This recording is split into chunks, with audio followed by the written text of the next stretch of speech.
மாகாண சபை தேர்தலும் புத்தர் சிலை சர்ச்சையும் அரசாங்கத்திற்கு எதிராக பாராளுமன்றத்தில் சாணக்கியனின் ஆவேசம். அரசாங்கம் மாகாண சபை தேர்தலை நடத்துறதுக்கு பயப்படுகிறது. சிலை அந்த இடத்திலே இருக்கும் வரைக்கும் இந்த சம்பவம் முடிந்த சம்பவம் அல்ல.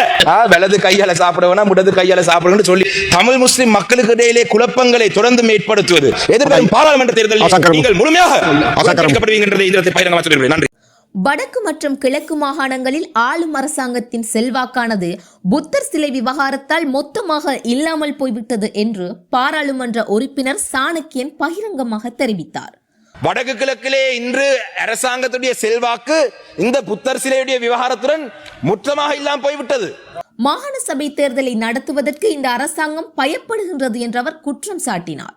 ஜனாதிபதி அவர்கள் இது ஒரு முடிந்து போன சம்பவம், ஏன் இன்னும் பேசுகிறீர்கள் என்று குறிப்பிட்டதை சுட்டிக்காட்டி சாணக்கியன் அவர்கள் அந்த சிலை அந்த இடத்தில் இருக்கும் வரைக்கும் இந்த சம்பவம் முடிந்த சம்பவம் இல்லை என்று ஆணித்தரமாக கூறினார்.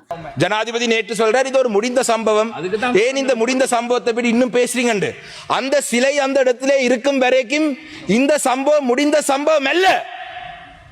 உங்களை பொறுத்தளவிலே உங்களுடைய அரசாங்கத்திய நிகழ்ச்சி நிரல் அந்த இடத்திலே ஒரு சிலையை வைப்பது, அந்த சிலையை வைத்தபடியினாலே இன்று உங்களுக்கு அந்த விடயம் முடிந்த விடயமா இருந்தாலும் கூட எங்களை பொறுத்தளவிலே அந்த சிலை அந்த இடத்திலே இருக்கும் வரைக்கும் வடக்கு கிழக்கிலே தமிழ் பேசும் மக்களுக்கு இந்த அரசாங்கத்துடைய இனவாதமான செயல்பாடை ஞாபகம் ஊட்டும் ஒரு விடயமாகவே அந்த சிலை அமையும்.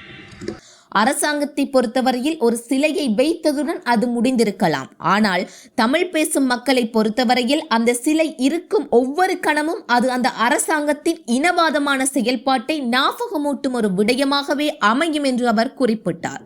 இந்த சூழலில் அவர் தேசிய மக்கள் சக்திக்கு வாக்களித்த அனைவரும் என்ன செய்ய வேண்டும் என டாக்டர் அர்ச்சுனா கூறுகையில், வலது கையால சாப்பிட வேணாம், இடது கையால சாப்பிடுங்க என்று சொல்லிவிட்டார். மீண்டும் அதை சொல்ல வேண்டியது அவசியமில்லை என சுட்டிக்காட்டினார். அந்த சிலையை பார்க்கும் பொழுதெல்லாம் தேசிய மக்கள் சக்திக்கு வாக்களித்த அனைவரும் என்ன செய்ய வேண்டும் என்று நேற்று டாக்டர் அர்ச்சுனா சொல்லிவிட்டார். வலது கையால சாப்பிட வேணாம், இடது கையால சாப்பிடுங்க சொல்லிவிட்டார். மீண்டும் அதை சொல்ல வேண்டிய அவசியம் இல்லை. மேலும் வரவு செலவு திட்டத்தில் மாகாண சபை அமைச்சிற்கு எதிராக இலங்கை தமிழரசு கட்சி ஒரு வாக்கெடுப்பை கோருகிறது என்பதை சபைக்கு தலைமை தாங்கும் கௌரவ அமைச்சரிடம் தெரிவித்தார். இன்று இந்த மாகாண சபை அமைச்சின் திட்டத்திலே முடித்துக் கொள்கிறேன். வரவு செலவு திட்டத்திலே இந்த மாகாண சபை அமைச்சுக்கு எதிராக இலங்கை தமிழரசு கட்சி ஒரு வாக்கெடுப்பு ஒன்றை கோருகின்றது.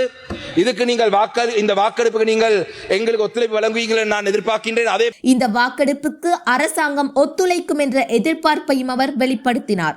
சாணக்கியன் அவர்கள் மேலும் 2 விடயங்களை முன்வைத்தார். 1, மாகாண சபை தேர்தலை நடத்தாதிருப்பது. 2, கல்முனை வடக்கு பிரதேச மக்களை வைத்து தமிழ் முஸ்லிம் மக்களிடையே குழப்பங்களை ஒரு வருடமாக தொடர்ந்து ஏற்படுத்துவது போலதான் 2 விடயங்களை நாங்கள் கோருகின்றோம். இது ஒன்று மாகாண சபை தேர்தலுக்கு எதிரானது, இன்னொன்று கல்முனை வடக்கு பிரதேச செயலகம் சம்பந்தமாக அதிலே ஸ்ரீலங்கா முஸ்லிம் காங்கிரசுக்கும் எங்களுக்கும் மாறுபட்ட கருத்தில் இருக்கலாம். நாங்கள் 2 விடயங்களுக்கு வாக்கெடுப்பை கோருகிறோம். 2வது விடயம், ஒரு வருடமாக கல்முனை வடக்கு பிரதேச செயலகத்தை வைத்து தமிழ் முஸ்லிம் மக்களுக்கு இடையிலே குழப்பங்களை தொடர்ந்து ஏற்படுத்துவது.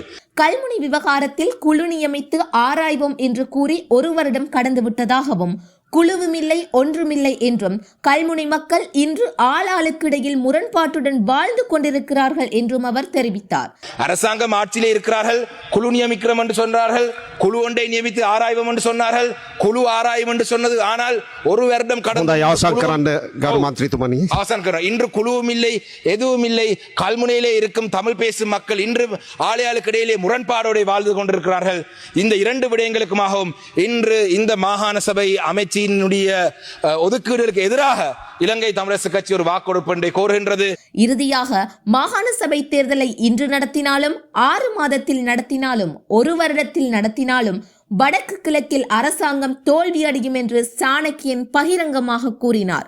மேலும் மாகாண சபை தேர்தலை நடத்தாவிட்டாலும் எதிர்வரும் பாராளுமன்ற தேர்தலில் அரசாங்கம் தோல்வியடையும் என்றவர் சபையில் சவால் விடுத்தார். நீங்கள் மாகாண சபை தேர்தலை இன்று நடத்தினாலும் நீங்கள் வடக்கு கிழக்கிலே தோல்வி அடைவீங்கள். ஒரு 6 மாதத்திலே நடத்தினாலும் நீங்கள் தோல்வி அடைவீங்கள். 1 வருடத்திலே நடத்தினாலும் தோல்வி அடைவீங்கள். நீங்கள் மாகாண சபை தேர்தல் நடத்தாமலே விட்டாலும் எதிர்வரும் பாராளுமன்ற தேர்தலில் நீங்கள் முழுமையாக என்றதை இந்த இடத்தில் பகிரங்கமாக சொல்லியிருக்கிறேன்.